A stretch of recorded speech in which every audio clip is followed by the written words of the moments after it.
Hi friends, welcome back to my channel Jiya vlogs. నేనైతే ఇంటి నుంచి బయలుదేరిపోయాను అనమాట బెంగళూరుకి. అంత బాగుంది, ట్రైన్ వచ్చింది. ఇంటి నుంచి ట్రైన్ దగ్గరకు వచ్చేసాను, టికెట్స్ తీసుకున్నాను, ఎక్కాను. నాకేంటంటే ఒక చిన్న ఆశ అనమాట, ట్రైన్లో డోర్ దగ్గర నిలబడాలా అని. ఇంతవరకు ఒక 4 టైమ్స్ ఎక్కింటాను ట్రైన్, బట్ ఎప్పుడు నిలబడలేదనమాట.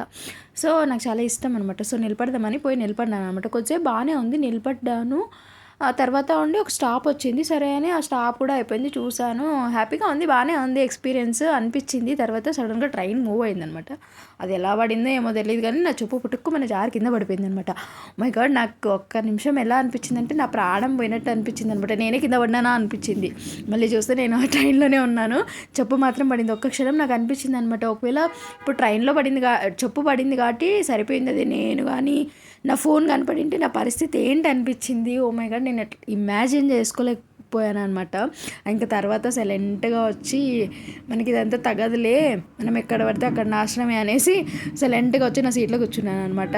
తర్వాత నేను ఏం చేశాను, చెప్పుల్ని ఇంకో చెప్పు ఏం చేశారు, పడేసానా లేదంటే ఎలా వచ్చానో కమెంట్ చేయండి.